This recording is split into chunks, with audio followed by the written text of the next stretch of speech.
La grève perlée étant terminée, un autre mouvement social, moins uni, débute à la SNCF. Sous l'impulsion de 2 syndicats seulement, la CGT et Sudrail, des cheminots ont annoncé leur intention de faire grève vendredi et samedi prochain, pour le début des grandes vacances d'été. Mais la compagnie publique minimise d'ores et déjà l'ampleur du mouvement.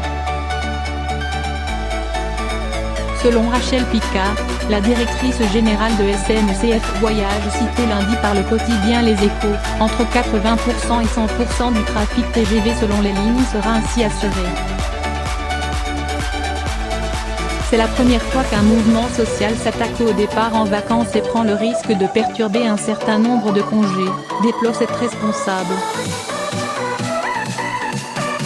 Pour le week-end sensible du 6-7 juillet, la compagnie va bâtir sur mesure un plan de transport spécial avec des trains garantis vers les destinations les plus demandées, avait déjà expliqué vendredi à l'AFP Rachel Picard. Le réseau Intercité davantage touché. Normalement, 900 TGV devaient circuler le vendredi et 700 le samedi. Au total, 1 million de personnes est attendu dans les gares tout le long de ce premier gros week-end estival. En fait, c'est surtout le réseau Intercité qui devrait être perturbé avec seulement 60% des trains en circulation. Seule la Normandie, principalement desservie par le réseau Intercité depuis Paris, sera, un peu plus, préservée avec au moins 70% des trains assurés. La détermination des syndicats en grève reste intacte. Sur BFM TV jeudi dernier, le patron de la CGT Philippe Martinez annonçait d'ailleurs une mobilisation tout l'été. Son syndicat prévoit de profiter de juillet et août pour aller à la rencontre des travailleurs saisonniers ou sur le Tour de France distribuer des tracts.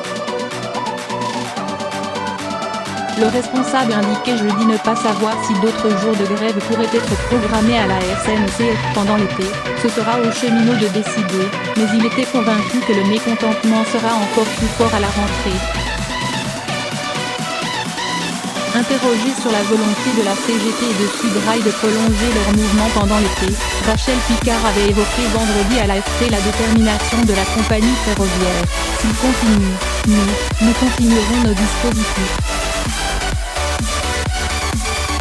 Notre objectif, c'est que 100% des vacanciers partent.